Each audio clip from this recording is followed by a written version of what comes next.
All right, ladies and gents, welcome back to another episode of the John X Mike podcast. It's John X Fire here, joined by Mike Phoenix. Mike, how are you doing today? Stick Jonathan. I mean, you know I'm a very happy man today, John. I got a 3070 Ti in the mail, so I'm very, very excited. Got to install it today as well before we came into this podcast, so you can color me a very, very happy person right now, Jonathan. How are you doing? Doing great. Media Day was fun a few days ago. We've got a lot of free time right now, mainly because I guess the first topic of order is that a certain match has been laid. I think Motivate Trust versus Army Geniuses was stalled out. Motivate Trust did post it on their Twitter and Facebook, I believe. I don't think the official Twitter for the CDPC's posted that yet, so that will come out, but that match is postponed. So we've got a lot of free time, Mike. We can all stare in glory at you with your 3070 Ti. Whoa. Well, I guess I should say shout out to and thank you to Slayer, who was the one who sent it right off the bat, Jonathan. For anyone that doesn't know the story, Slayer heard that I was still using a 1060 3 GB version, and he just decided to take matters into his own hands and go ahead and send me one. And as much as I said no, the man was very persistent, as you were telling me, Johnny. He was battering you a lot to try and get me to accept it. So eventually, people convinced me that I was being rude by not accepting it. And well, I'm obviously very thankful, Jonathan. I mean, it's an expensive item to send a caster just for the sake of it. And he's very kind, John. He actually messaged me explaining that he believes in being kind to other people. He believes in paying it forward. And basically what he said to me was, if you're that grateful for receiving this item from me, then when you're in a financial position where you can afford to, you just pay it forward to somebody else, which I agree with. I think that's a fantastic idea. So I suppose before we go on, John, and I haven't really talked to you about this much at all, but when I'm in a better financial position, which will hopefully be in a couple months, I intend on trying to set us up to give some we'll do some giveaways for free, basically. Just start handing out graphics cards to people that need it, or people that have outdated technology. So keep an eye out on that. I'm gonna try and scrounge out some funds so we can make that happen, and pay it forward, pay it to other people who are in need of some better graphics. Yeah, for sure. Like that's what we talked about, right? Like paying it forward, Mike. I'm glad Slayer had the same idea as well for kind of settling that. And who knows, maybe there's some new graphics cards. I believe in about 6 months is when we're expecting new stuff, so that would align pretty nicely as well with getting someone very, very happy down the line. I'm also glad to hear, because there were some worries, right? Like, because your case was so old, your power supply was so old that maybe it wouldn't even work. It turns out it's working fine when you even managed to play a game of Dota. How long has it been, Mike, since you've actually played a full game? Well, I mean, I was playing for the past couple days because I've ended up moving the PC back to the shed now because we resolved the internet issue that was going on here. So hopefully no more lawnmowers going over the internet cables, John, though I can't promise anything. Let me tell you, it is still at risk of lawnmowers running over them, for sure. But yeah, happy days. I mean, Dota was very smooth for me today, John. I was very, very happy with seeing all the beautiful pixels and animations Valve has added into the game. And yeah, I don't know what to say. I mean, this is probably the kindest thing anyone I don't know in person's ever done for me, right? So, like, I don't want to say a stranger, because the man was there since we started casting. Slayer was there since, I think, the time we got DMCA by ESL. Back for, what was it? Was it Katowice? Was it Birmingham? It was something like that. We Birmingham. got Birmingham, right. We got DMCA a long time ago. He was there all the way back then. I guess we've been friends ever since then, and I don't know what to say. I mean, this is the kindest thing anyone's ever done for me that I haven't met in person. So shout out to him. And well, like I posted on Twitter, if you do see a guy named Slayer85 in Twitch chat, make sure to tag him and give him the Giga chat, because that's what he is. Definitely. Like, I don't know. It's just, I don't think that's something you'd ever expect anyone to do, right? Like, to just send something of such value to literally, I mean, technically a stranger, right? Like, it's just insane kindness out from Slayer. What a guy. Going back to your stories before, he used to offer us pizza as well, because back then we kept making jokes that, with delays and stuff, with how long we were casting for free, that we'd have a pizza. And I think, that was around the time with Fnatic and the pizza parties going on in Southeast Asia, so we were all into the pizza, and he actually did send you pizza money as well one time. So yeah, he's such a rare fella. Hopefully he does well, and hopefully he's all good in the hood as well. He's he's a busy fella. He stays off socials, as a smart fella would do. And yeah, he's one hell of a guy. What can I say? No, not much, John. I mean, that's about all you can say about the man. And I've got to give a couple more shout-outs before we really get into the podcast, John. Because it wasn't just Slayer that was handing out offers, right? The man actually inspired quite a few people to try and do the same. I don't think these people necessarily wanted me to talk about it very much, but I'm gonna say it anyway, because who cares? They were being really nice people, so I'm gonna go ahead and say it.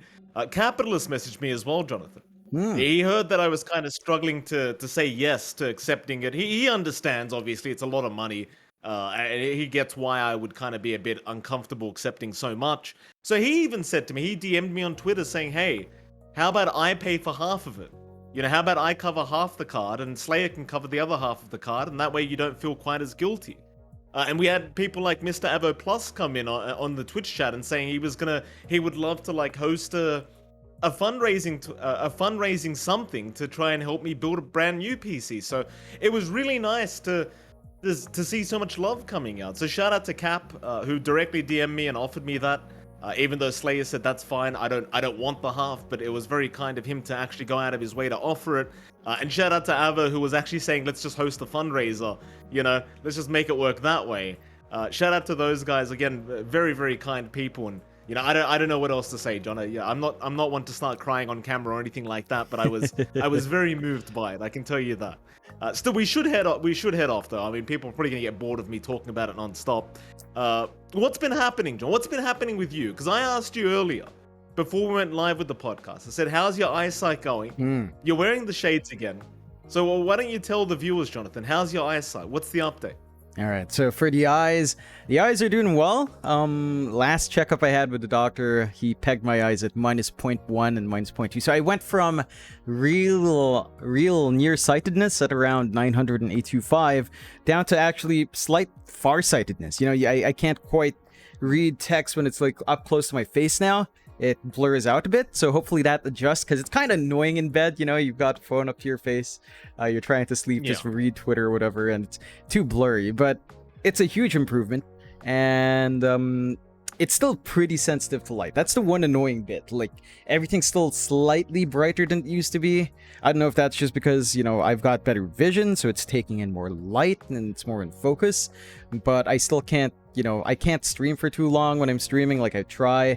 Most I can do is 2 hours. Casting is actually, it's kind of insane how we actually go through the cast, Mike. Because, my eyes are aching. Yeah, I'm staring at the screen is just tiresome. My eyes get pretty sleepy fast. What I tend to do is after 2 hours, I just doze off in bed, drop here. But when we're casting, that's not exactly feasible. So it's actually surprising I've been able to sit and cast. And it's funny because this is something behind the scenes, but so when we've got our cams on for DPC, everyone else can see our cams even if they're not live on stream. They've got the entire feed, they can see all of us, and they see me just kind of going like this, and they're like, John, rest your eyes. I'm like, no, I'm turning off my lights, it's fine. But it's funny, we've got a lot of out of context screenshots of me looking stupid with the glasses, and it's hilarious. I don't think we'll ever release it. I might use one of them as an emote someday. I think I will for my channel, but we've got a lot of good stuff from that. But yeah, the eyes have been improving. I think doctor says by end of this week or end of next week, it's pretty much where it's going to be for post-op recovery. So we'll see. I might wear some nearsighted glasses depending on what the doctor recommends. Considering the grade, it's so minor that I think I will be off glasses. I just can't wait for it to stop being so bright, because the shades are cool. I can't pull off a doctor disrespect, Mike. I don't have the mustache. I can't do it. I don't have the long hair. I don't have the 6'11" body of a champion. I can't do it. Yeah. I mean, look, you could trying to pull off the Doctor. Don't sell yourself that short, John. I mean, yeah, you're a bit short. I'll give you that. You're not 6'8". You're not a two-time winner either, unfortunately. So there's that. But you could still pull it off, John. I think people have been very supportive of your new shades look. And I was gonna ask you as well, John, because you're gonna lose these shades eventually, right? Like you said, about a week. Your eyesight should be recovered, and that way you won't need them anymore. Now, you and I as casters, right? We know that when the audience likes something, when your viewers like something, you get kind of worried after that. Like, do I get rid of them? Because people seem to really enjoy the fact that you're wearing those shades, right? They keep spamming the bat chest emote. They keep talking about it. We've had other casters kind of emulating your shade look, Jonathan, as you would have seen. Do you ever think to yourself, man, maybe I just keep them forever? People really like it. I think I don't want to keep them forever, but I will, maybe on occasion, maybe for certain content pieces we have in mind, Mike, it comes back, it becomes a character, I think, at that point. And I think that's what we're going to do, especially for a certain content piece. We don't know when that match will be, but that's going to be a spicy one, Mike. I've gotten approval, by the way, so it's good to go. I've gotten the thumbs up from the studio chiefs, and we're going to have a fun one. I think by week 5, it looks like that's when it's coming out, so watch out for that. That's going to be pretty fun down the line. Yeah. And yeah, it's going to be a great time, but I think I'd rather not wear them because it's a weird compromise. So right now, my eyesight's good enough that I can stare at a monitor without the shades. It's just these ring lights, right? Like if I turn them off, you can see the example of the camera. My camera looks really bad, right? Like I need lights. That's the secret to a good camera, lights. So when we're on studio, I have to have them on, but when I'm casting games, when I'm just playing, I have to take these off because the monitor is now at the point where it's not bright enough, and if I boost the brightness, it irritates my eyes. So it's a weird compromise, and I'd rather have them off just for that, but we'll see. We'll see when it comes out. We will have emotes coming through, so at least you won't miss it. You'll have something in chat some point when I'm not lazy. We'll fix that up. But yeah, they've got to go, Mike. I need to perform, and I need violence, speed, momentum. And I can't do that. These shades are actually so dark. Like if I put them over, like it's actually so dark you can't see anything through. These are really dark shades. So the fact I can see through them does say that my eyes are still pretty sensitive. But yeah, we need performance shades. Maybe we get that performance shades, Mike. Less dark, and boosting our violent speed, momentum. Yeah. Absolutely. Thank you for that, John. Thank you for the explanation. I always find people still asking in the Twitch chat, why is John wearing shades? Why is John wearing shades? But how many times we say he's just had eye surgery. But I like it, John. I part of me wants you to... In fact, I want you... Like, what if we got invited to TI this year? What if it actually happens? And we get invited to TI 11? Would you pay respect to the Dota gods by wearing your shades on camera for at least one series? Absolutely. Not just one series. I think for the kickoff, I'd have the shades on. And who knows, I might still need the shades depending on how bright those lights are. I mean, remember Dubai? Like Skem asking for the lights off? Those stage lights are pretty bright, man. So I think there's a chance I might even need him if we're on the land. So we'll see. We'll see. They will still have a use, and imagine this with a barong. That's pretty sick. I don't know. I look like presidential security if I do that, but I'd be happy to be, Mike. That sounds pretty fun. Yeah, absolutely. Let's talk about something a bit away from Dota for a second, John, because there's been some news going on. I know you've seen it. I know everyone's seen it. But the Oscars happened, Jonathan. The Oscars happened, and somebody got assaulted at the Oscars on stage. That was a weird moment for me. I was watching, after the fact. I know everyone's probably seen it by now. Will Smith getting up and slapping Chris Rock across the face for that, the G.I. Jane joke or whatever the hell it was. Any opinions on that, John? Or do you want me to go first? What's your opinion on this?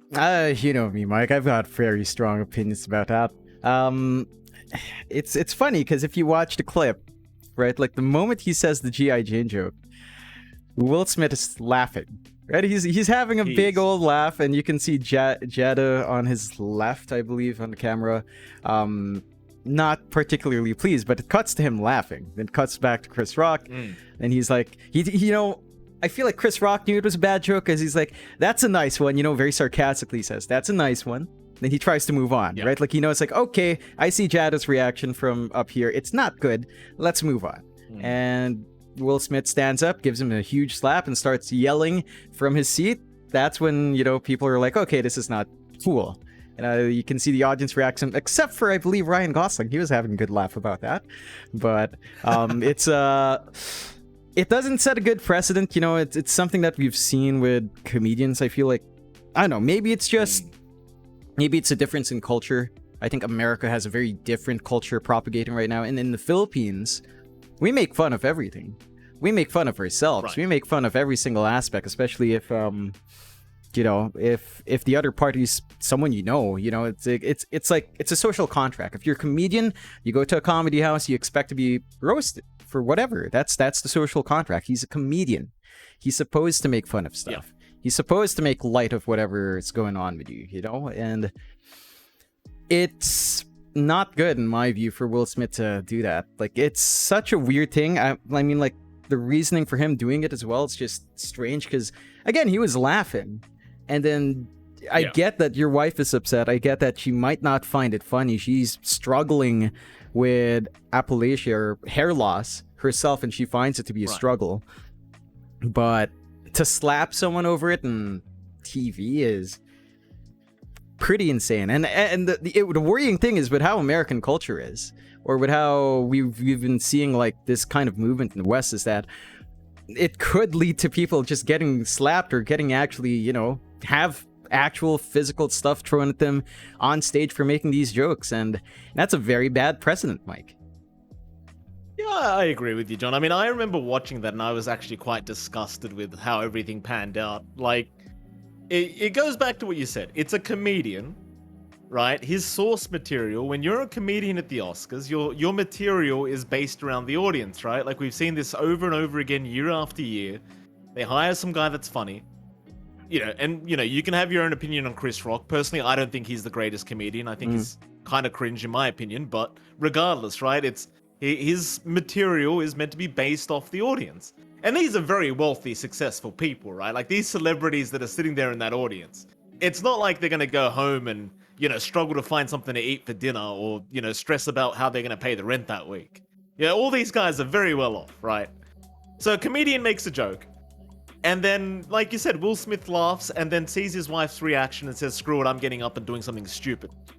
To me, Jonathan, that looks like a sign of a toxic relationship.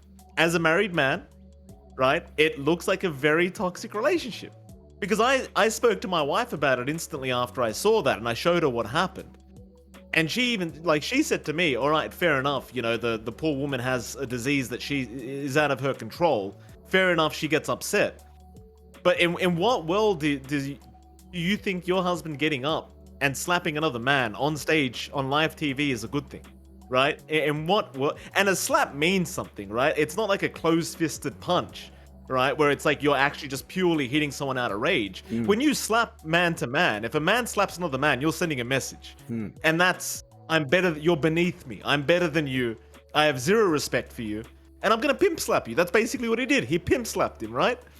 I don't know what kind of world we live in anymore, where a comedian can't make a fucking joke without getting slapped by a very wealthy celebrity. And the irony being, Will Smith worked in comedy. Sure, he wasn't directly a comedian, but he works in comedy, right? Fresh Prince of Bel-Air, his biggest show ever. It's a comedy-based show, right? They made fun of plenty of people in that show. Nobody took offense to it because times were different, and quite frankly, most of it was pretty funny. I couldn't believe what I saw. Like, the guy gets up after laughing and just slaps Chris Rock. Like, how can you do that? And props to Chris Rock for continuing with the fucking show, John. Because could you imagine how difficult that would have been to be slapped by another man and then having to continue with the show, continue trying to make a joke out of everything, when you've literally just been physically assaulted by somebody that's probably wealthier than you by a mile and more successful than you? Like, what an absolute joke. And this woman this wife of his, hasn't she had an affair with other people? Yeah. I mean, am I wrong? To be fair, Will Smith said they agreed to it, so yeah, that's their business. And I think even outside of that context, like, there's no way I don't think there's ever a way to justify physical violence over words. These are words. You know, he's not throwing a punch first. He might be touching on a sore point, but it's words, right? Like, imagine how much words get tossed around about in Dota pubs. People throw words around a lot. You know, are you expected to show up, trace his IP, and find the guy and slap him? You know, it's like there's a line drawn very, very early on, and it goes very far in. Now, to be fair, for the joke as well, right? When he did say the G.I. Jane joke, they did flash a poster of G.I. Jane, so it looked like that was written beforehand, approved by committee, and not a spontaneous joke. And again, if you note Chris Rock's reaction, it's like, that's a nice one, right? Like, it's a very dry sort of trying, let's cut it off here. I don't think that's going to sell well with the top, with the target, so let's move on.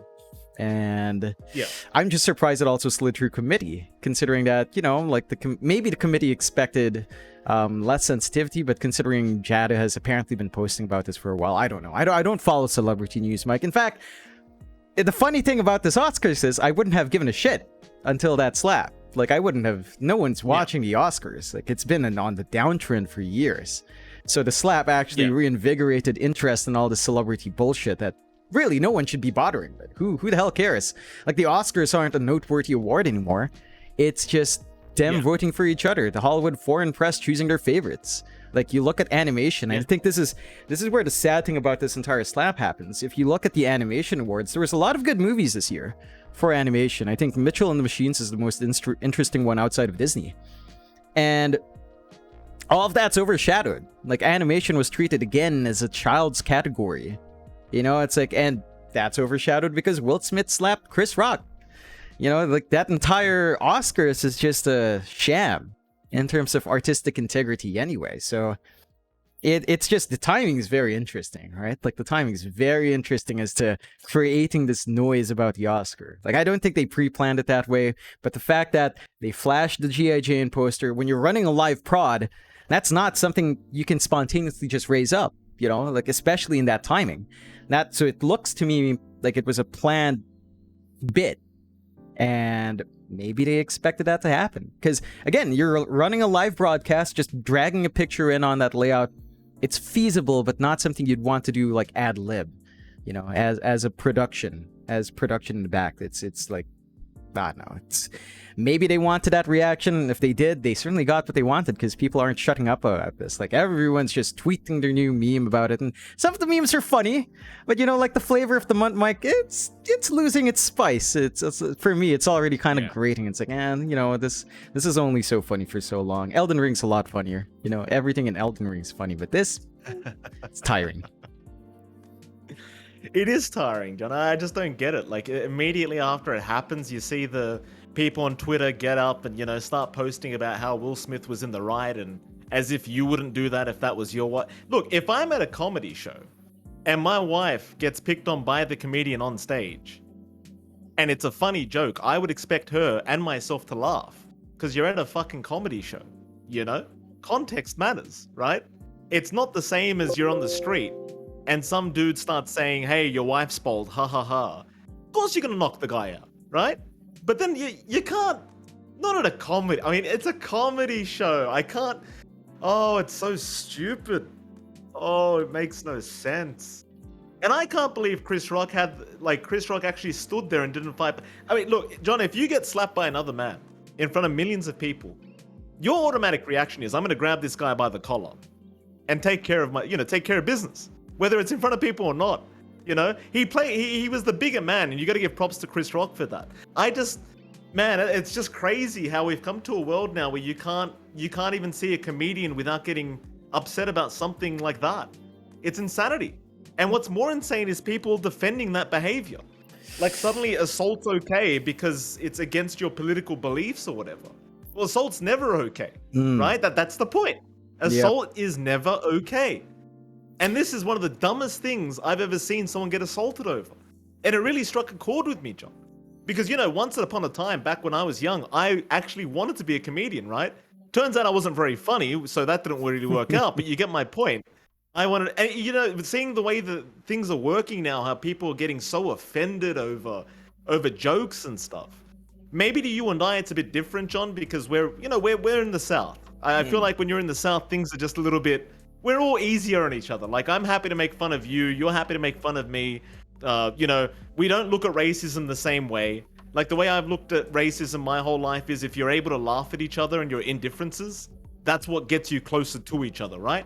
Like, if I can laugh at you for being, I don't know, if you're late one day and I just say, hey, John, stop running on Filipino time, you know? We'd laugh at that. We'd laugh at that, right? It's a funny, you know, it's just a harmless joke where we're just laughing about it. But it feels like you can't make any jokes based on anyone's culture anymore, even though it has nothing to do with the situation. I'm going on a bit of a tangent now, John. But it just feels like people are too scared to joke about each other anymore, based off their race and culture. And when I was younger, that's what we did to become friends. Because I grew up in a very multicultural place. You didn't have many white people per se where I grew up. You had a lot of different cultures, and the way you became friends is you took the piss out of each other based off your cultural differences, and everyone loved it. And that's how you become close with everyone. I feel like the way things are going, everyone's separating themselves further and further because they're too afraid of offending somebody, you know? And the funniest thing is, it's usually the people getting offended are usually the ones that aren't even part of that race. Like, why are you getting offended?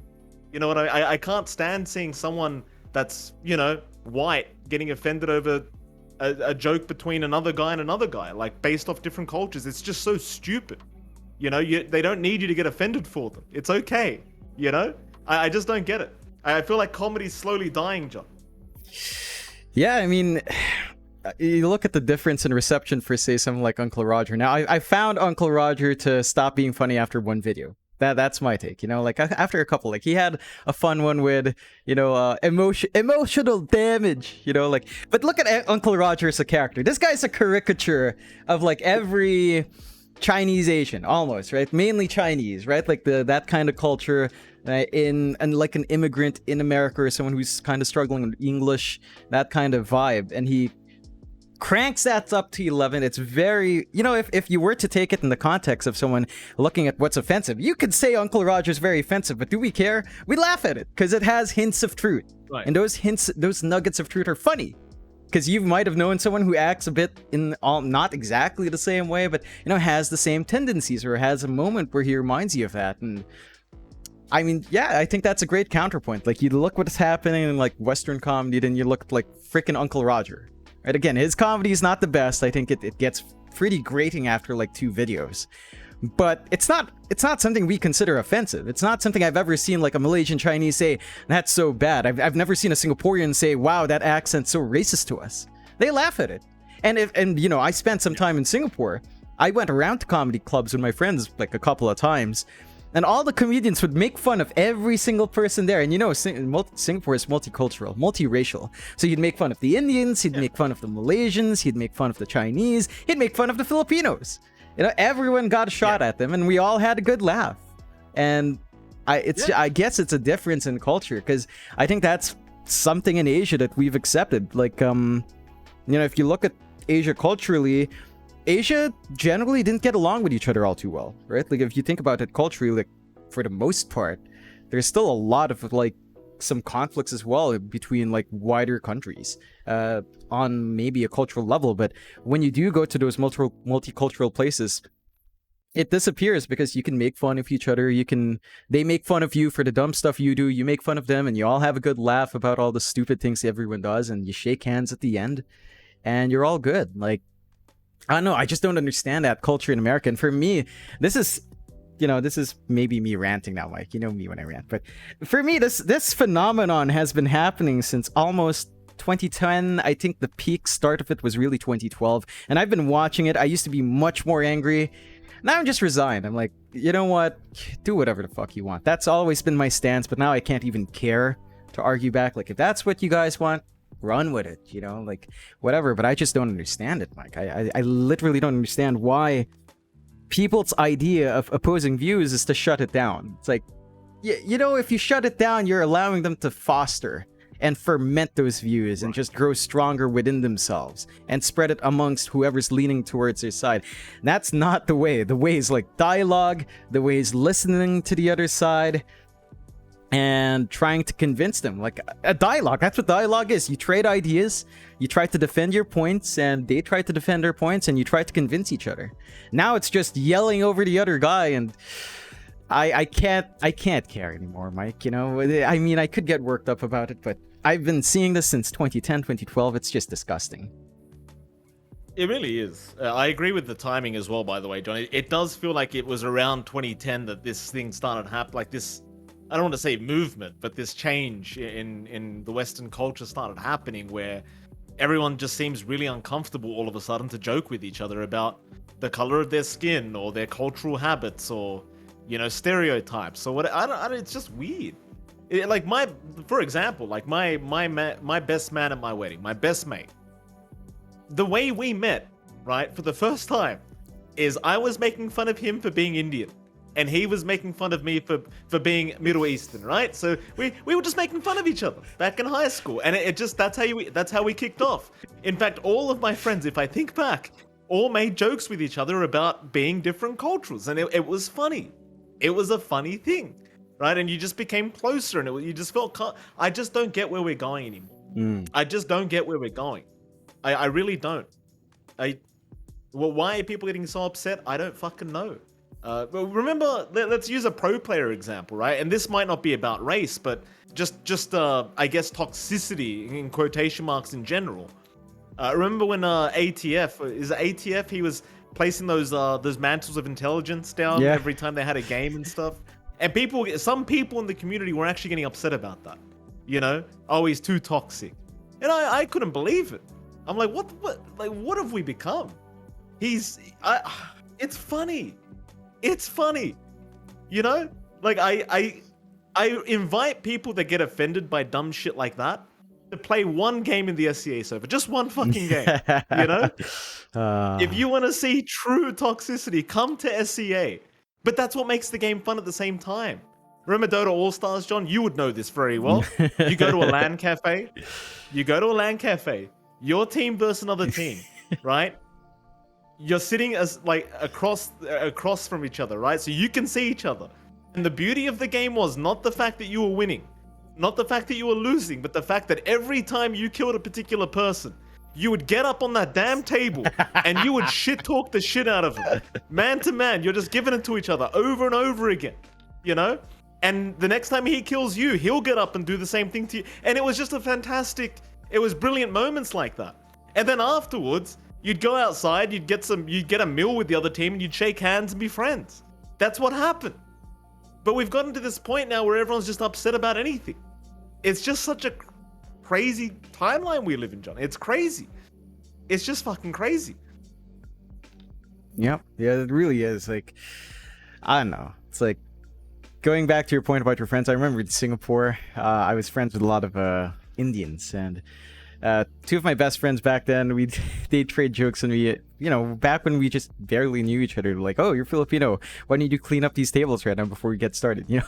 And I found that extremely funny. Maybe, again, you know, it's down to the audience as well, but I feel like you can't just limit speech to take care of that half of the audience. You have to allow speech to flow, and if there's conflict, you resolve it, but you can't just shut down speech before it happens. You know, it's like, you can't do that. You have to allow the interaction to take place, see the reaction, and try to fix it from there. But you can't just do a blanket ban on something that might not be offensive to everyone else. I think it's just different strokes for different folks, and I just can't fathom it. Maybe, you know, maybe it's just product of the times. Maybe we were just from a different time. Like, you and I are very old at this point relative to all these kids. Yeah, for real though. Like, if you look at social media, it's trending younger, right? Like, the older audience tends to, most people our age starts going off social media, right? Like, most people I know, I barely am able to keep contact because they're barely online. You know, I have one friend who's on Discord. That's it from real life. Everyone else is barely on Messenger. They're just focused on work, and they do stuff offline now. So I think it's a mix of that as well. Like, the fact that these voices are louder, but also at the same time, a lot of the opposing voices are just, they don't give a shit anymore. You know, they're moving on. Social media is just, I feel like social media is such a weird part, Michael, and this is a good transition into it. Social media is so weird, right? Like, Remember the simple times in like 06, 05 when you had MySpace, when you had Friendster in Southeast Asia, and that was just stupid shit. You'd post pictures, you'd do some stupid custom HTML, CSS stuff, you'd ask for comments from each other, but there wasn't really, there wasn't this drive to try to be popular, to try to post these things to get clout or to appeal to a certain viewpoint. It was just stupid shit. And that innocent start, Facebook started innocent. It was truly, in the first few years, it was truly a way to connect with people you haven't. And, honestly, I've never been fond of Twitter. Like, when Twitter came out, I really didn't want to participate in it. I found the format dumb. I mean, how can you expect to have proper discourse with 140 character limit? Twitter's the absolute wrong platform to have these political conversations, but it's where most of it happens, because you can make a snapshot call that catches attention and that rallies the side. And I know, like, social media is such a weird thing, what it has evolved to. Like, it's such a weird part. Like, I really, if we didn't have to use it for work, I think I would be completely off social media, let me tell you, Mike. Oh, I'm with you on that. I think social media, it's like a pathway to depression, isn't it? The things you read, and it's just a weird thing. Like, it puts you into this world where you just get very upset, you get very confused, and if you already have mental issues, you like anxiety or depression, it tends to just degrade over time, because you keep looking at these views that just make no sense, and it feels like reality is no longer reality anymore. And I think you and I both kind of sit here in that political spectrum where you and I are more centered than anything. Like, we can see the good and the bad of both sides. I think being, far left or far right in general is just fucking stupid. Because I think both of them go way too far. They get a bit too extreme, but I don't know. It's a passing thought. You know what I mean? Like, there's a difference between racism and making jokes about each other, I want to say. And it's racism is, wearing a KKK suit and, using the N-word aggressively against a African American, for example, or any situation like that, the Nazis or the you know what I mean, John. Racism is quite obvious. You're trying to hurt somebody, and I feel like context has just been completely forgotten these days, and we're in this world where nobody wants to take a joke anymore. It's just really weird. And this is all prompted by that whole Oscar situation between Will Smith and Chris Rock. And I know that has nothing to do with racism, but, it was just weird. That's kind of where it stems very, from. Very weird. Those reactionary things from social media, it's just culminating to this. And I think I'm at this point where I don't really care too much. We might reach the point where any sort of joke is just offensive. Because let's face it, jokes are something where you exaggerate a certain feature of a person. Right? That's most of what jokes are. It's an exaggeration of an event. It's an exaggeration of a feature. It's an exaggeration of sorts. And we might reach the point where jokes just aren't going to be allowed. And I'm like fine with that. If that's the direction we want to go, follow that path and see where it takes you. I don't care anymore. That's my stand. I'll live my life. Leave me alone. Y'all can do what you want. I'll stay in my shack. I'll cast some Dota. I'll play Elden Ring. I'll die 100 times. I'll be happy. Y'all can figure out what you want. Yeah, that's it. We'll leave that conversation at that, because it's a rather depressing convo, I think, to have. And, people, I'm sure some people are going to get a little bit upset about it and whatever. And to be fair, we don't have anyone debating their points against us here, so maybe it's just too easy to talk whatever we want to talk here, so we'll just leave it at that.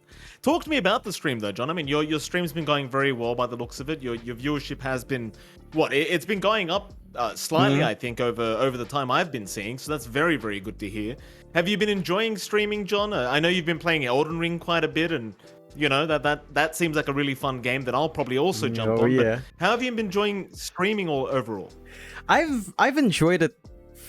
I think it's fun. I use, like, for me, streaming is more of a chance to like interact with fans. So interact with chat. We don't do that as much on the podcast because people who are listening to the podcast might not be able to get the context. The video VOD doesn't show chat, so it's very hard to integrate that into this conversation. But I do love reading chat and do love interacting, especially on my stream. I tend to just talk with everyone.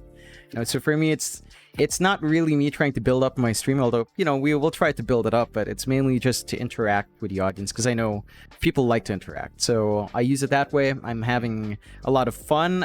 It's been, again, with the eye stuff, it's actually a lot hard to just play, but hopefully once this is settled, we'll be able to do it a lot more. So it's been fun. I think my issue with streaming is that it's not like there's pressure to play. It's not like there's a pressure to be something you're not for me, because I tend to just be myself and maybe just actually no, I don't feel like I'm or being a caricature of myself. What I do take issue is I have a hard time playing Dota on stream.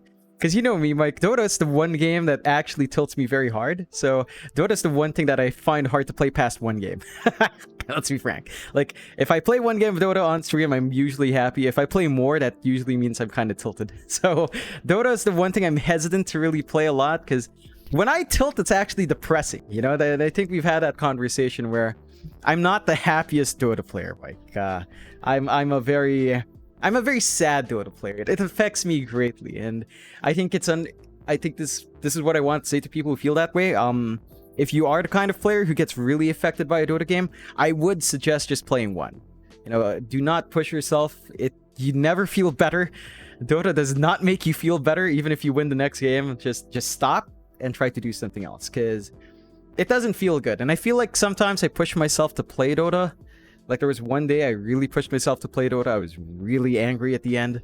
And I think that's the one thing. Dota it's hard for me to be happy with Dota, and I don't know why, Mike. Like, I'm not sure why. It feels like, for me, that peak of Dota was like 2016. That's when I was playing till 5 a.m. I found new friends in pubs, and it's just not the same game. And I don't know why, Mike.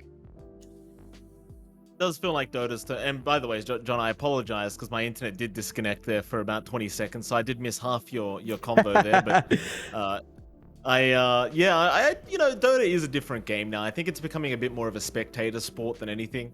It's still very fun to play, at least for me, but I know you have your own struggles trying to play the game and enjoy yourself on stream and things like that, and I think that's fair enough, John. It is one of those games where it's not a fun streaming game, is it? Like, unless you're happy to start molding like I am, it's not a very good streaming game. Yeah, it's not. I don't know why. And this is the one thing, like, it's hard to make like a positive Dota stream, or to make it entertaining like you, because when you mold, it's like, I think there's a process in thinking about how to mold that's entertaining. Right? Because pure mold, which is what I do sometimes, pure mold is just depressing. Right? You're actually just upset because everything's dumb, nothing's happening, it's not fun. And Dota's that kind of game where losing in a stomp is never fun. Right? Like, it becomes very one-sided. There's just no way it's ever fun at all. And I think it's just a nature, it's an outcome of the game design, but I just don't know. I feel like this patch is so fast-paced that you tend to see those situations by 20 minutes where you just can't win.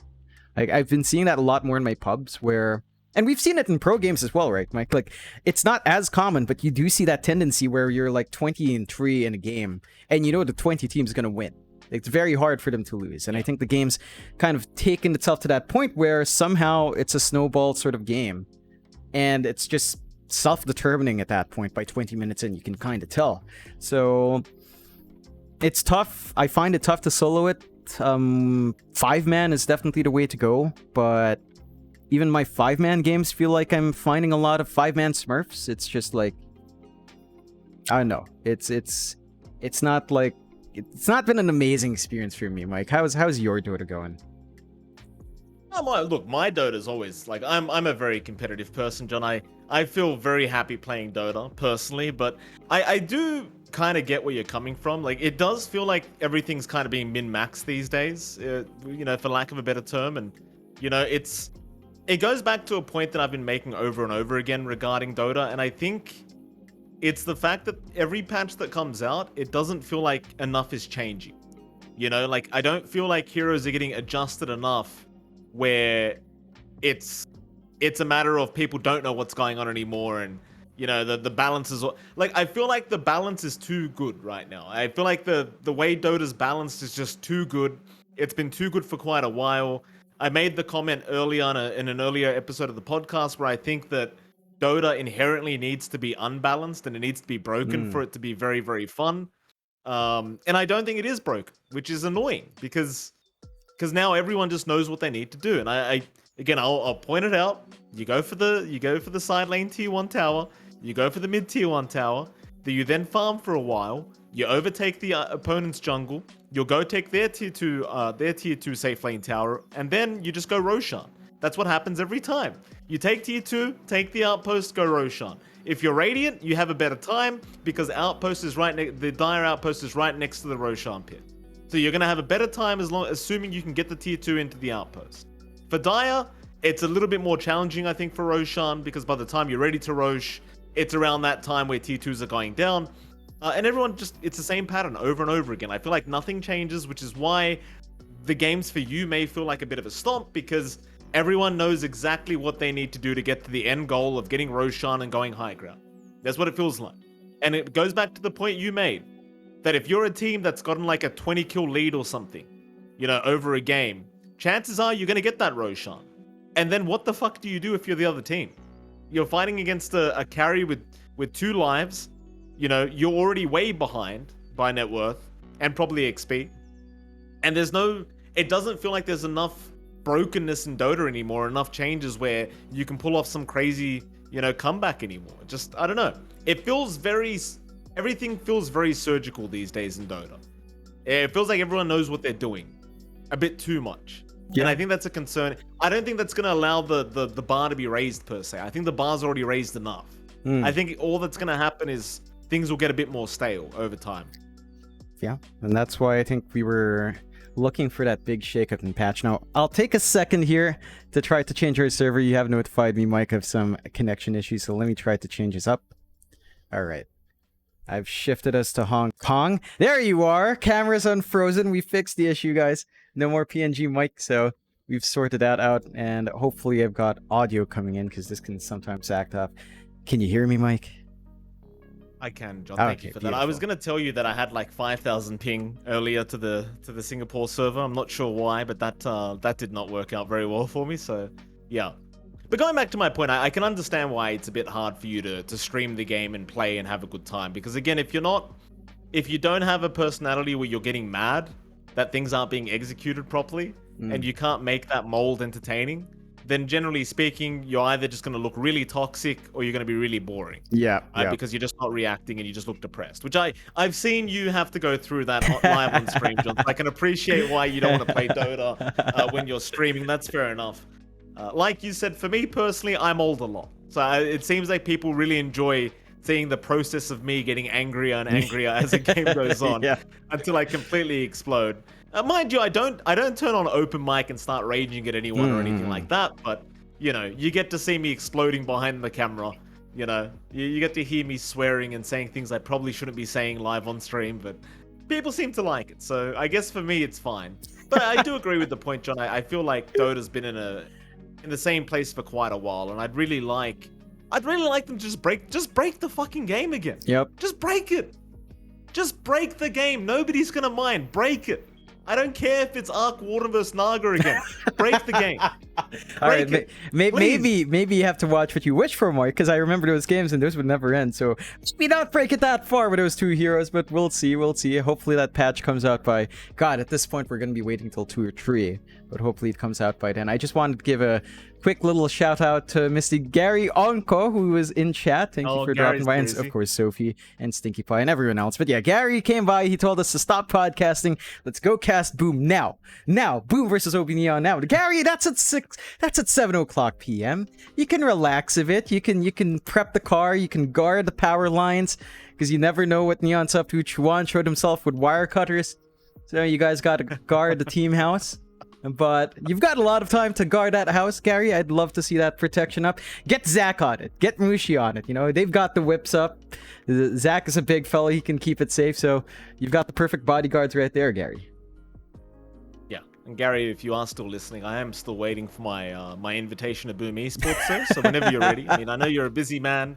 I know you're handing out iPhones to the needy and your players and things like that. When you're ready, Gary, my Twitter DMs are open. You go ahead and send me the contract through and we'll negotiate the salary. I mean, I am expecting at least 7 figures to be fair, but, you know, someone like yourself, Gary, I'm sure you can afford it. So whenever you're ready, Gary, when you've got a second, we'll talk about it. Don't you worry. Put that damn sticker down, by the way, Jonathan. I haven't got a Boom Esports sticker, so you don't get to show yours off. You can show off your SMG stuff. You know, you got a lot of stuff there. I've been seeing other talent, you know, receive some goodies from SMG as well from different games. I'm like, oh, those boxes from SMG look so good. Hoping I get one too. You know, wink, wink, nudge, nudge, Mike. I want the SMG dot as well. Yeah, I've got to have all of them, Mike. I'm like Ash in Pokemon. No. Gotta have them all. Gotta catch them all. You're becoming too powerful, johnxmike. I'm at least going to get one more. Speaking of which, where is my jersey, Boom Esports? Where's Gary? Call Gary back in here. Where's my jersey, Gary? This is a duo, god damn it. It's the johnxmike podcast. I still haven't gotten a post in the mail from Boom Esports, so I'm very upset, John. I feel kind of cut that I didn't get one. I did so much work for Boomers. I mean, how much did I hype them up, John? No, it's not easy being the cheerleader every time there's a LAN going on. It's not an easy job. True. It's my jersey. True. It's hard to, cheer for him when the power cuts. So I'm sure Mike needs something to help cushion that traumatic 0-1 start, Gary. I'm sure several iPhone 13s will also fix that issue. I'm sure you're ready to spam as well, Mike. I saw you practicing the GIF. So you are ready for the team, as everyone else practices as well. I think the only guy I haven't seen use that GIF is Mushi. So I'm actually keen if Mushi is the kind of person to meme along with that. I'm sure he is. We've talked to him a couple of times already. And I would love to see him just randomly post one day under a Gary post, a little bit of a iPhone tweet. And speaking of Gary, let's talk about this guy. Did you know Gary was featured on the newspaper in Indonesia or something? Wow. He was on the news. Wow. Boom Esports. Esports on the rise. I don't know, but he was above LeBron James. He had a bigger feature than LeBron James. So Gary's a big guy. Gary Onko. Biggest guy in Indonesian esports. Look at that. What a guy. Wow. Above LeBron James too. Good on you, Gary. Gary's going places, Jonathan. He's a big name in Indonesia now, apparently. You're welcome, by the way, Gary. I think that's thanks to John and I, of course. John, tell him you're welcome. For sure. No? All right. There you go. Well, congratulations, Gary. Good to see you in the newspaper. I think I saw him post about it, or someone posted about it. It was very nice to see. Good to see the CEOs getting some recognition of these teams, John. Always a great thing. And I think that's one thing that separates SCA right now to other regions, is you have all these CEOs kind of making their name a bit more well known and getting involved with the meme process and cheering on their team, and I think that's a really good thing. Like you've got Gary, you've got Rob Campbell from OB Neon. I guess maybe that's the only two right now, apart from the player CEOs that we like to label. But, I think Joe comes in sometimes from T1 and has his own few words to add, though he doesn't like to. He doesn't like to play around with us, unfortunately, but, I'd like to see all the CEOs getting involved, John. I like having the CEOs involved when it comes to Pro SEA Dirt. Yeah, I think Talon's been pretty, maybe not directly memeing, but they have been active on socials. Mr. Duhun Hondu on Twitter, and I think Nate's been trying to be active. I haven't seen him jump onto the Twitter all too much, but Talon's starting to build up. So we've got a few CEOs, Mike, and hopefully we see more. You know who I'd love to see be more active? I mean, from Fnatic, we've been seeing Kill the Mage, Pau Bago, be pretty active in replying and trying to meme stuff, along with Neil, their manager. And I think, who am I trying to think of? Oh, Polaris has been pretty active, but not really CEO-wise. It's just their social media. Right. So I'd love to see their managers be more active. I mean, for Boom, it's not just Gary, of course. Zach Lane is also being pretty active on the socials, posting memes, filming Jackie doing this and trying to put that out of context. So, it's always fun seeing that. And it's great to see the teams pick up the meme game, right? It feels like everyone's starting to realize the potential of just having those snippets out in social media to boost their views. Polaris has been doing a really good job, I think, out of all these smaller teams. Polaris has been doing a great job of just memeing along. And I feel like the next step to that meme, Mike, is to put your face in your logo here, right below that. Just have your face there. Why not, right? It should be there. You with the shades. That nice emote that I think Dougie made for us, that would definitely fit right in. Yeah, certainly would, John. It certainly would. Still good times. Again, glad to see all the CEOs and team managers and things like that getting involved. It's always a good bit of fun, and it gives us more content to try and think up and make, and more talking points, which is always fun. I think it gives every team a really good kind of understanding of the personality behind the creation of that organization. And it's a good thing. It's a good thing to get out there and be public and, have the viewers kind of talk about you and refer to you by your first name, things like that. So well done, Gary, and well done to Rob as well for getting involved from OB Neon's end. John, I wanted to take the topic to a bit of a different discussion here. Because last week, ESL ended up announcing their talent list, which I know that a lot of people from our region were kind of upset about, because nobody from SCA went, whatever, right?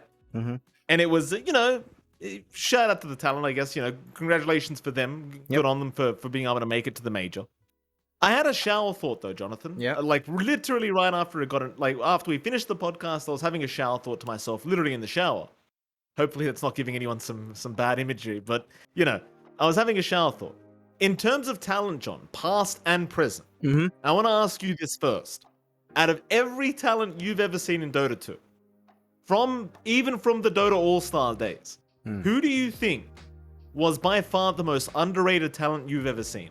And I mean underrated not only in the sense that the public isn't saying they're the best, but underrated as they're not getting the best jobs, they're not being invited to, they're not they're not a mainstay kind of constant talent that's at every event. Who do you think's the most underrated in Dota's history, in your opinion?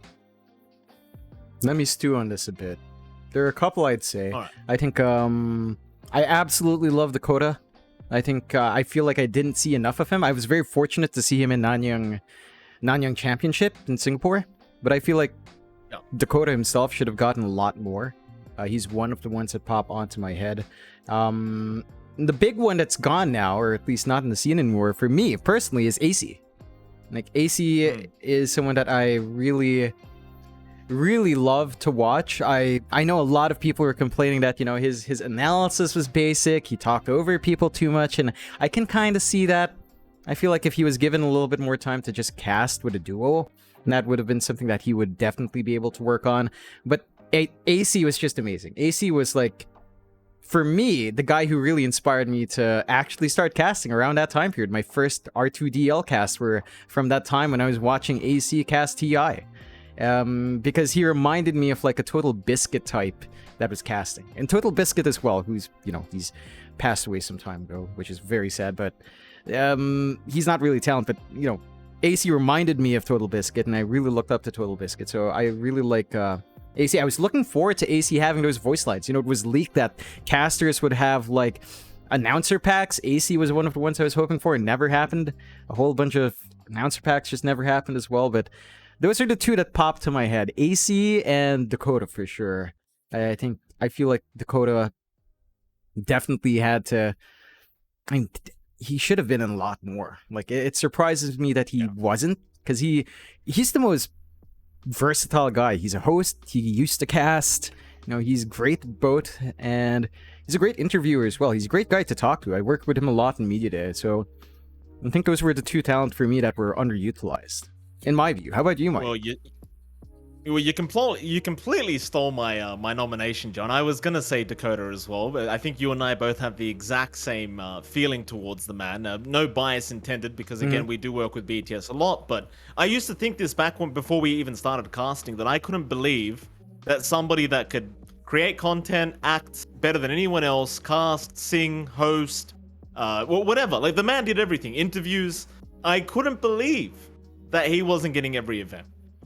In terms of content pieces, when you think back to some of the greatest Dota 2 content that there was, I feel like Dakota was always in it somehow. Either he was producing it, or he was the one who came up with the script, or he was acting in it.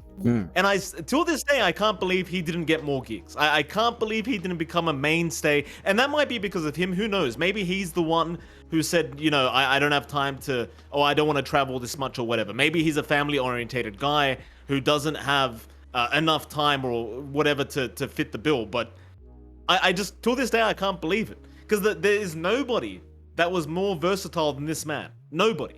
I don't care who you bring up. there was no talent as versatile as this guy.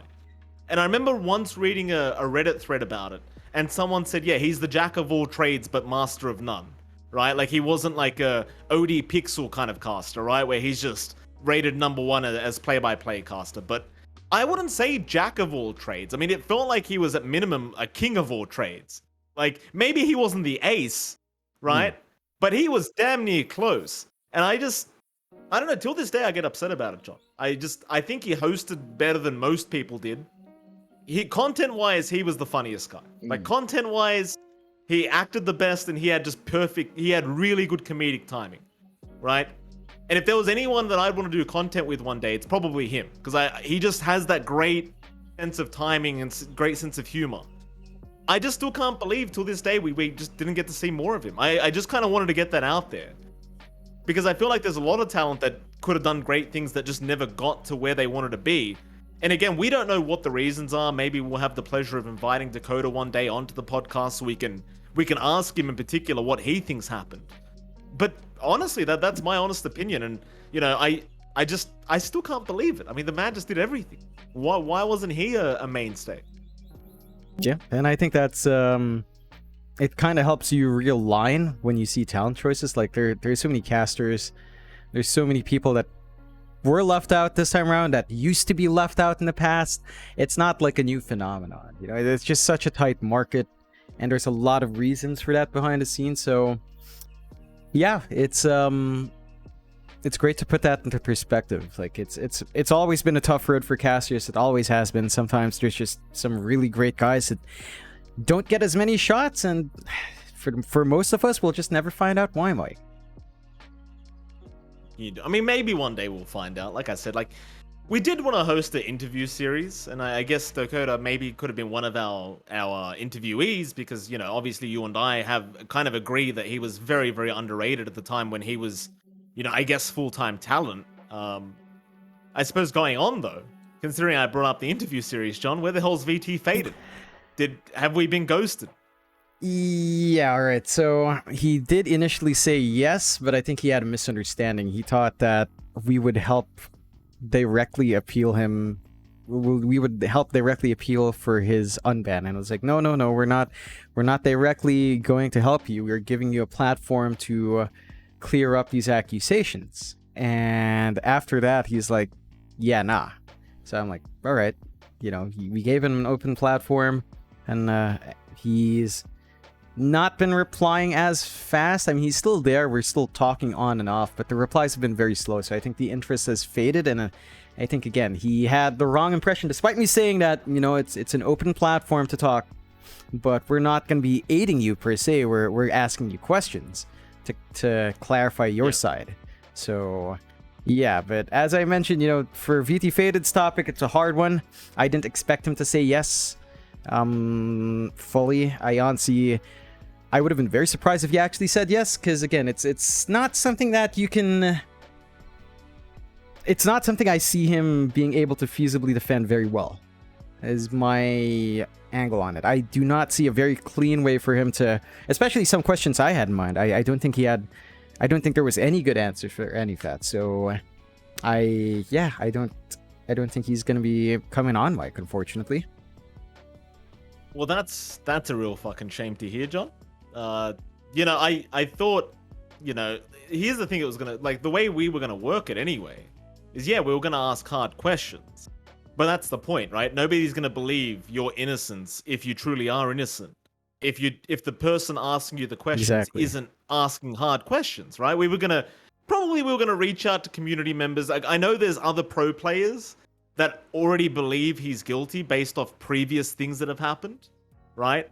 And we were going to ask some hard-hitting questions, because at the end of the day, if you're a viewer or a fan of VT Faded and you're watching this show where he's being interviewed and we're asking him easy questions that are leading him to, you know, make you assume his innocence, well, that's not something we want, right? At the end of the day, if you're innocent and I'm asking you ridiculously hard questions to answer, if you're innocent, you should be able to either answer them or explain why you can't provide an answer that would prove your innocence.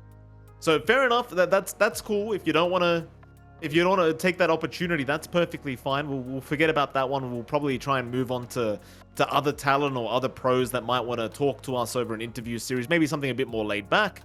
But yeah, I mean, we were never gonna. It wasn't about proving anyone's innocence. It was about giving you a platform to attempt to prove your innocence. It's not up to John and I to do that for you. Like, we might like the guy, but I'm not in the not interested in the business of trying to defend someone that's guilty. I'm not a fucking lawyer. Yep. You know, it's By the way, beautiful pun, by the way, John. I couldn't help notice you said VT faded as faded. That was very funny. But yeah, a bit sad to hear that he's kind of gone back and said, "Nah, I'm not," you know, or at least he hasn't said anything, but he's kind of not responding, which implies that he's not interested. So I guess we're not gonna try and pressure the guy or anything like that. If he wants to in the future, I guess the option's still open. He can come have a chat with us, but I'd say the longer that you drag it out, the worse it gets. Because, you know, it's only going to give me more time to go speak to other people to find out what the hell happened. So, you know, it's one of those things. A bit sad to hear we're not going to have that interview. And this is actually the first time that John's told me.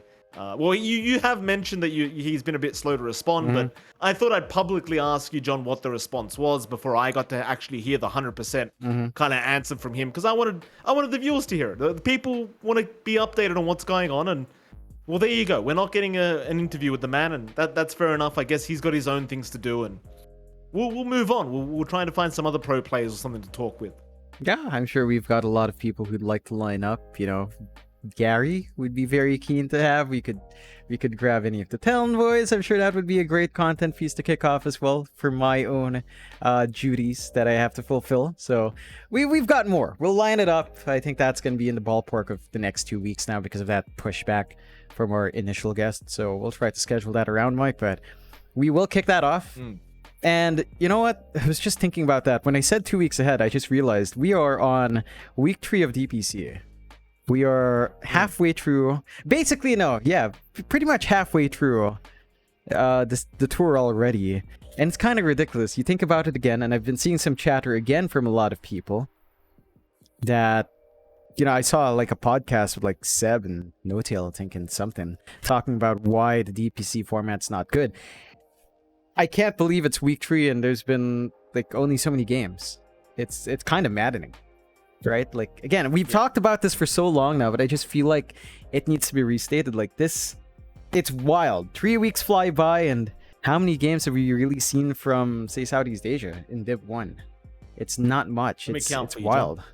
Yeah, count for me. I'll literally count them for you right now because I can count it on my 2 hands. That's how little we've had. There was meant to be 10 series. One of them got forfeited by Boom because they had that incident with the electricity pole, you know. So NGX ended up winning that one by default. So in theory, in terms of series we've watched so far in SEA in Div 1, it's 9 series, John. 9 series in total that we've had the pleasure of watching. There should have been 10 though, to be absolutely fair to the DPC format. So there you go. Over 2 complete weeks of DPC, 10 series, which I don't, what can I say? It's sad. I mean, look, if you think about BTS Pro Series, Mike, we have 10 series over 3 days.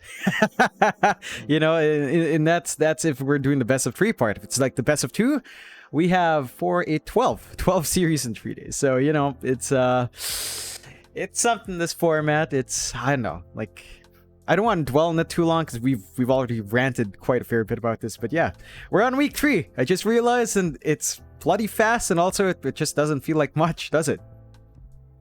No, it's you know, like you said, we've talked about it a lot, but feels very anti-hype, very slow, very boring. Like it's, you know, like you would like to see, say, for example, Boom and NGXC go against each other one more time, right? Like Boom didn't have their fair chance, for example, to go up against NGXC. So now there's a bit of a question mark regarding that series. Like, was there even a chance that NGXC would have won had there not been a forfeit? I don't know. Most people would say no, there's no chance. But we'll never know. Because they're never going to play again against each other throughout this tour. Until maybe next tour, assuming NGXC makes it to Div 1 next tour. Like, assuming they can stay there. It's, I mean, they've already talked. I think everyone agrees it's really boring. It's really anti-hype. It's way too slow. we've also said. I mean, I've been open about it. Financially, it sucks. It's the worst format we've had in quite a while. Opportunity wise for talent, it's the fucking worst. Right? Three major, and I was talking about this with Dan on his Position 6 podcast, which was a few days ago, I think. As a talent, you've got three opportunities and then TI now, right? Three majors. You've got to somehow make it to one of those majors. You've got to do your absolute best. You've got to show how great you are. And then you've got to get to TI 11, right? If you get invited. And if you don't get to any of those three majors, you've just got to hope and pray that somebody that's inviting talent at PGO or Valve or whoever the hell it is, you've got to hope they've been watching the DPC in our region and maybe say, oh, okay, John and Mike are good, or Aries and Dan are good, or fucking whoever else, Seek and Strike and Avo are good, or whatever, right? Anybody. But you've got three majors, three opportunities to try and make it, and then you've got a TI. Two majors so far announced. People like you and I haven't made it to either one, no matter how hard we try. It's just not happening. Third major, who knows? Arlington in Texas, I believe, is where it is. Do we get invited? I don't know. They've announced it very early, so who the hell knows who they're inviting for talent? But assuming you don't make it to that one either, how do you prove yourself for TI? I don't really get it. It was better when it was too much Dota with the 6 minor 6 major thing, right? That previous format we had. But talent wise, it felt amazing. Because you could be like, okay, I didn't get this minor, but maybe I can get to the next minor. Or maybe I can get to the next major. There were so many opportunities throughout the year to make it to something. And as long as you could make it to one, all you need is that one, right? And this is what you and I always talk about. All you need is that one fucking chance. As far as I'm concerned, if you're not good enough to prove yourself at that one chance, then you've probably failed, right? And we've seen this over and over again with new talent.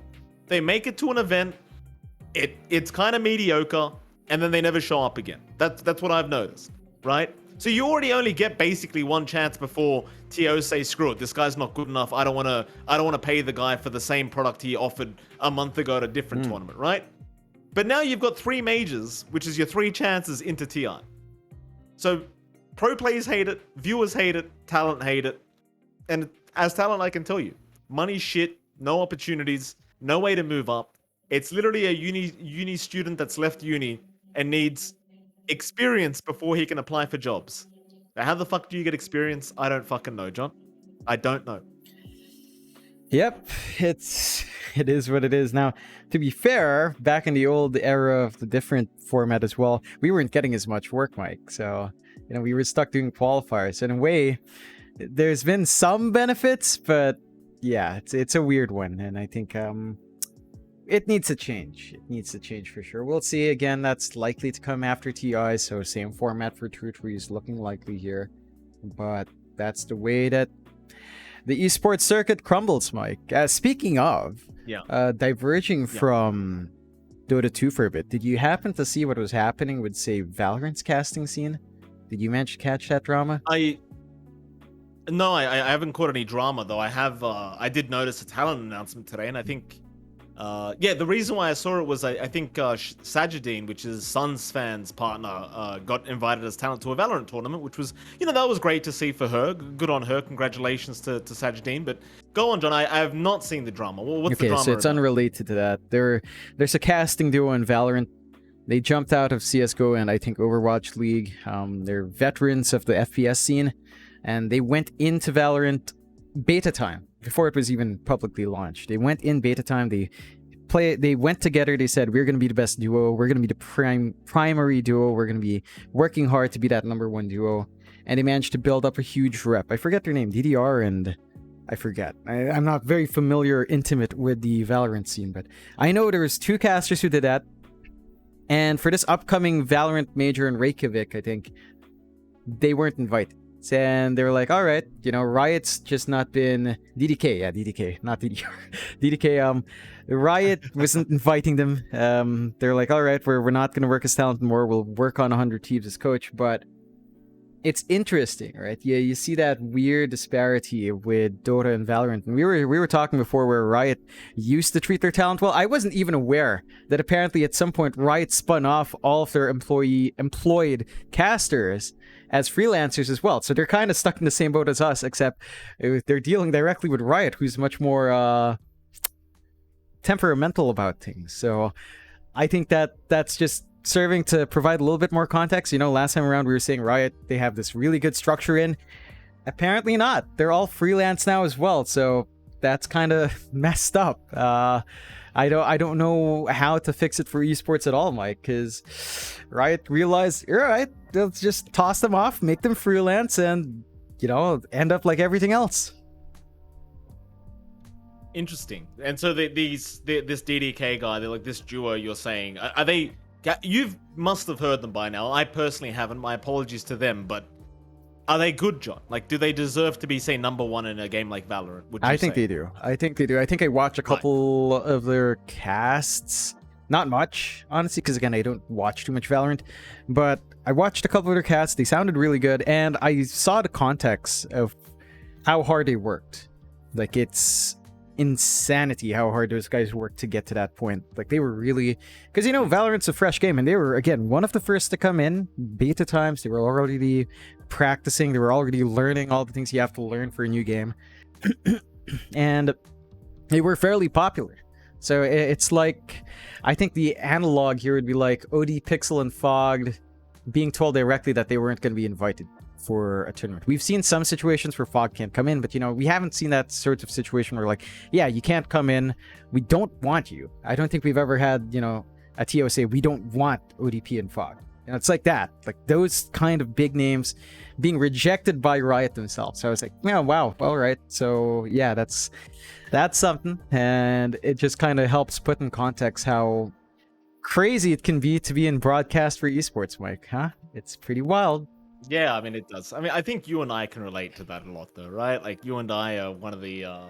I'd say as a duo, we've cast the most games out of everyone in Dota. I think the only duo you could argue that casted more games than us is Lyrical and Trent, because they are the ones that are ahead of me in terms of the amount of games they've casted. So, well, I think we can relate. Maybe we're not anywhere near as good as this DDK guy, but, I think we can relate in terms of how much work you put in versus how many opportunities you get. I gotta say, John, I'm not too surprised because, the fuck do I care? Riot's a trash company, John. We've talked about this many times. I think Riot is complete trash. I would never... people say, Mike, people have said to me, Mike, you shouldn't talk trash about Riot because maybe one day you're going to want a job from them. No, I'd rather not. Fuck that. I'd rather not work for a company like Riot. Fuck them. They're trash. I'm a Valve boy. I'm always going to support Valve. And yeah, I'm very sad to hear that happened to this duo. I think we're living in times like that, aren't we? Where it's not necessarily about being the best anymore, is it? I think I had this complaint last time as well, but it feels like as talent, it's not so much about the merit or how good you are, how skilled you are, how much people like you. It seems like there's a certain narrative that TOs are trying to fit. And I don't want to go too far into it because I don't want to be insulting to other talent, because I think Dota talent is the best talent in the world, right? I feel like at times the esports scene in general isn't so much a competition between talent anymore. And I think we go back to the point that's been made, esports casting is 80% networking now. And it's sad, isn't it? It's so sad. It's just like, well, what do you do? What the fuck do you do? I feel sorry for this duo you just talked to me about, John. I'm going to go look into the drama now because I feel so bad for them. Like, well, what the fuck do you do? Like, you're the best guys there. You have way more to offer than anyone else. You've put the work in. You've proven yourself good enough. You were there when it was in fucking beta. And they still don't give you a shot. Like, I just don't fucking get it. I just don't understand. Yep. It's, I know.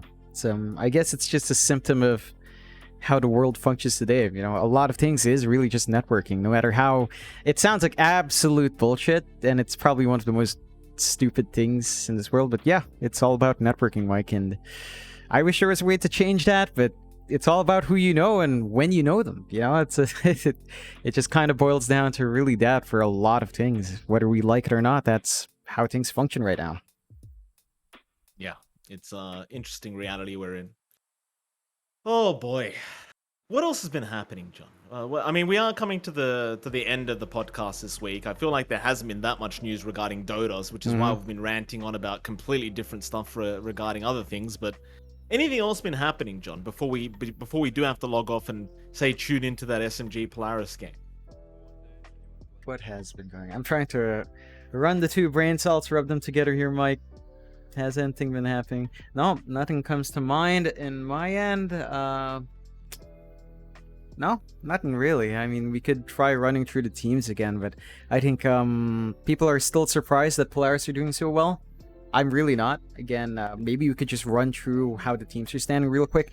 People are still surprised about Polaris. I'm not, right? Again, you look at their Div 1 run, you look at them at Pro Series, you look at them from the times they were all the way back in Detroit, or even Team Admiral. These guys are sick, right? They know each other really well. They've matured a lot. They changed their playstyle. I think the biggest adjustment that you'd probably agree with me, Mike, is that Xavius isn't playing as insanely greedy Force. Like, we're not seeing a Shakers or Magnus Force.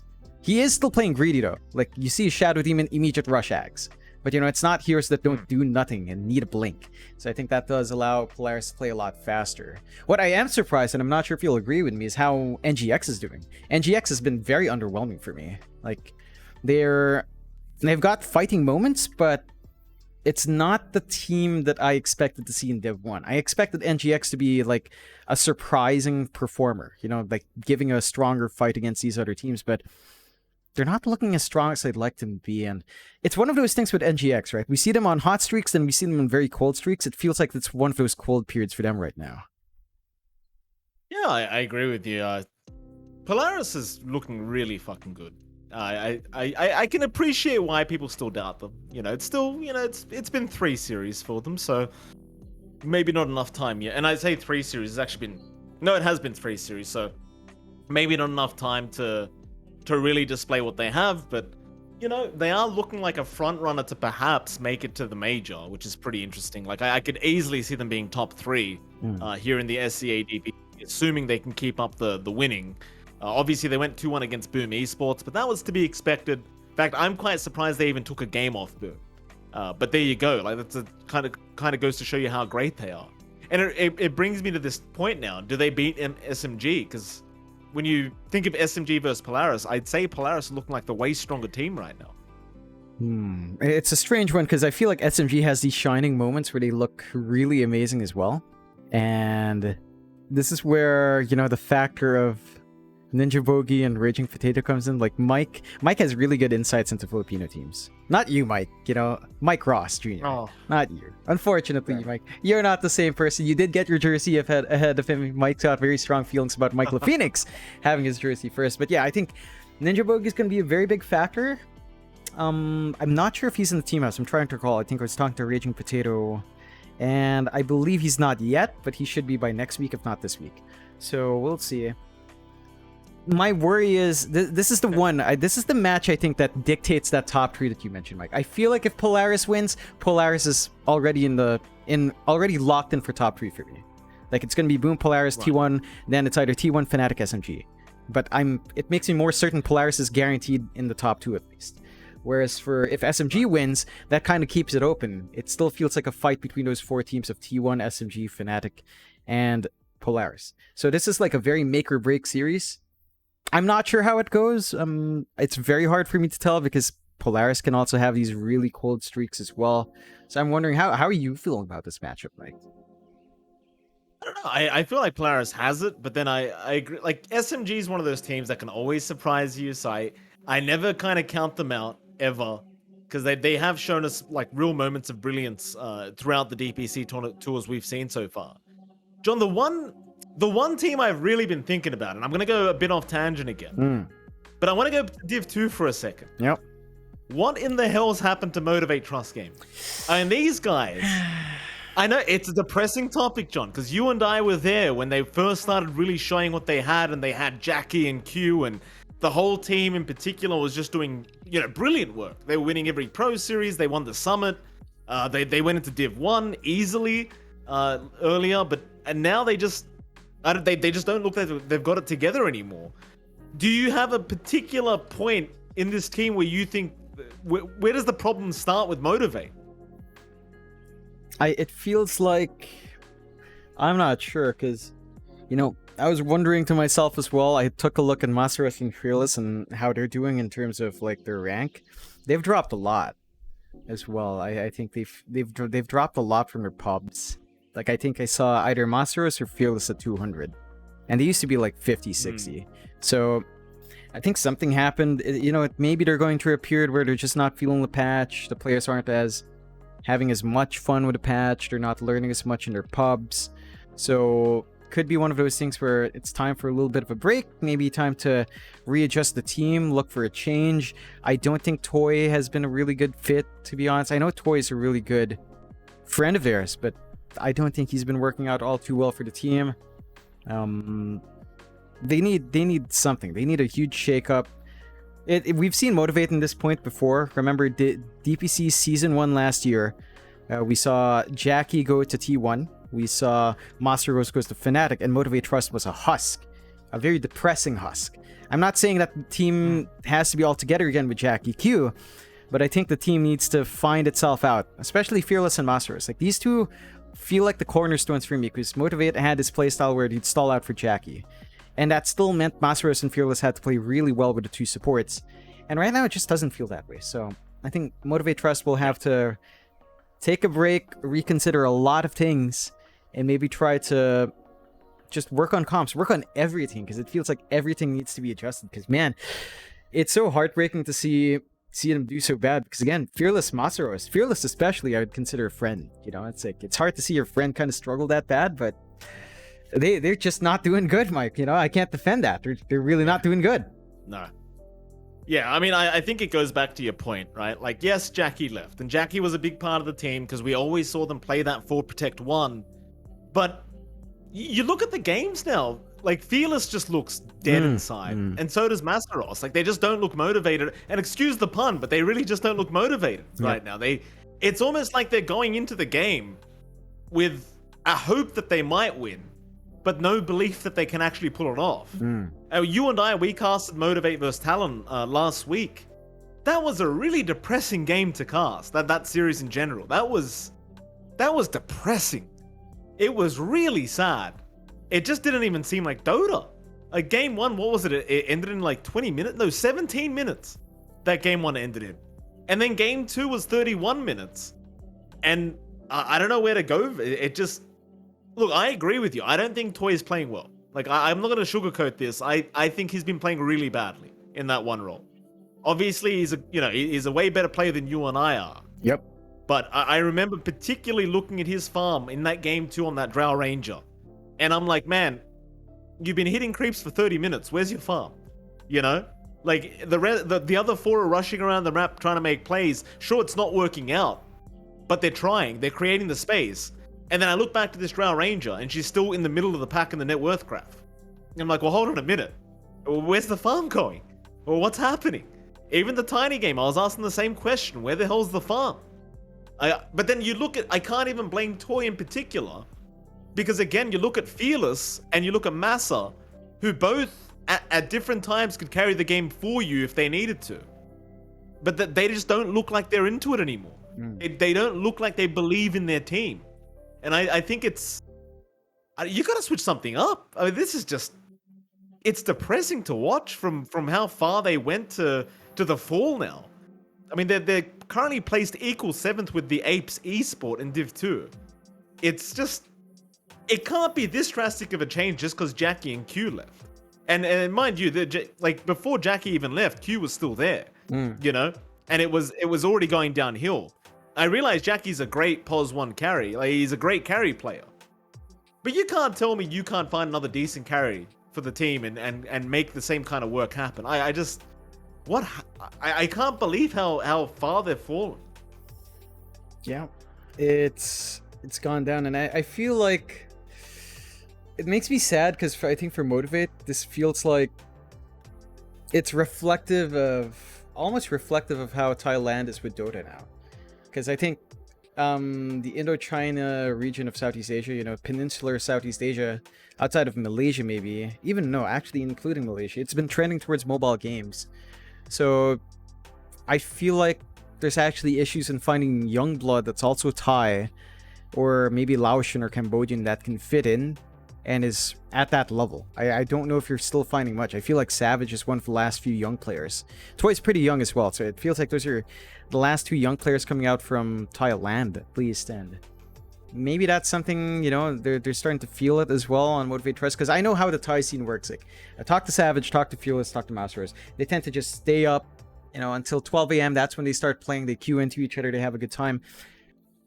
Maybe you're seeing less and less of those players now, and it's just becoming less and less fun. You start learning less and less in your pubs, and as you said, no pun intended, but it's demotivating for the guys in Motivate Trust. And again, like we can look at Toy all we want, but the fact stands that Fearless and Masaros has just not been delivering the performance that they used to go to before. So the team needs something else, Mike, and I'm not sure where that's going to have to come from, but something needs to change, especially if they want to kind of have another shot by 2 or 3, if they even stay inside. Yeah, and the reason why I bring up Motivate Trust is because I was very happy, right? Because we always talk about this, right? But the SEA region, very, Filipino dominated, right? In terms of player base, in terms of pro players, Filipinos by far number one. And then I think you have Indonesia, right? Indonesian players come into the mix. And then after that, it's kind of a mix, right? Like you've got some Vietnamese players, you've got some Thai players, you've got some Laotian. Am I saying it right, John? Laotian players? Yeah, only one Laotian player, yeah. Right, you have one Laotian player. Well, what I was trying to say, John, is I was really happy when a team like Motivate Trust came in out of nowhere and started performing really well. And then you gave the Thai fan base a reason to tune in and watch this team and cheer for them. And it was the same thing with Indonesian teams like when Army Geniuses were really strong. And Lil Gun, for example, they're a Mongolian team if I'm correct in saying so, right? So Lil Gun, the Mongolian team, right? It's good to see different countries within our region able to compete on the same ground as, say, the Filipinos or the Indonesians, right? I was very happy to see it because it's naturally good for the region. But now there's not really a Thai team anymore. Like you basically just got Savage and Q. That's pretty much it. Lil Gun, for the Mongolians out there, Lil Gun's not looking amazing either in terms of moving up. You get my point though. It kind of saddens me to see teams from different countries in the region not doing as well, because then you don't have that viewership and you don't have that maybe aspiring players that get motivated seeing their own countrymen moving through the ranks. And it's just sad in a way, right? Because again, it's good to see different countries coming in and giving shit to each other in the Twitch chat, but feels like we're lacking a bit of that now almost without teams like Motivate up in Div 1. Yeah, and I think it's a circumstance. Yes, and Malaysia. I can see. Sorry, John. I can see people chatting. Yes, Malaysia as well. I apologize. And Singapore. I can't remember every country. And Singapore. Sorry, John. Go on. But yeah, like I think it's a product of the times as well, where all national teams just in general aren't doing so well. Execration's been up and down. Neon's been up and down. Right. The only thing to break that mold is really Polaris as an exception. But all national teams are just. They don't work anymore. I think you really need to intermingle, which is very difficult for countries that are just building up this presence in the scene. So I think it's a much more challenging time for a lot of these teams with the interchange of a lot of players now in the region. So it's a weird time for them, Mike. But yeah, it's unfortunate, but maybe we see adjustments. Maybe we start seeing more Mongolian players coming through outside of just Norman going out of their country. That. Maybe that's where the change happens and where the interest for the other players starts to come in. Yeah, it's good to see people talking about Australian players as well. We've got KP and that's it. It's kind of sad. It kind of is, as a person that wants to be able to support Australian players and Australian teams. But we went over this last episode. I think Oceania should have its own DPC division in some way or something. I think a lot of regions need some assistance, and hopefully it's something we perhaps see after TI 11, whenever that happens. Apart from that, though, Jonathan, I mean, we're cutting it close now. 20 minutes to the series starts. For anyone wondering, we are not casting the first series between SMG and Polaris. I believe Ares and Danog are going to be on that one, and we'll be on the one straight after for Boom. And who are they up against again? Boom Esports versus OB Neon. OB Neon. There you yes. go. For anyone wondering. But anything else, John? No, I think that ties us in here. I'm going to switch us to standby. I'll type in chat for what we're going to do after, you know, all the post-stream stuff. But we're going to cut it off here. Thanks for tuning in. Thanks for taking your time here, Mike, to stop your game time on your 3070 Ti to have the podcast. I'm sure you're going to be hitting that thing up and blasting it on full blast next. But that's it for this week. Tune in again next week and tune in to the DPC. We will be casting later on in the night. But for now, you'll have Ares and Danog. That series should be pretty great. It's John X Fire and Mike here for this week's episode of John X Mike Podcast. We'll catch you guys next time.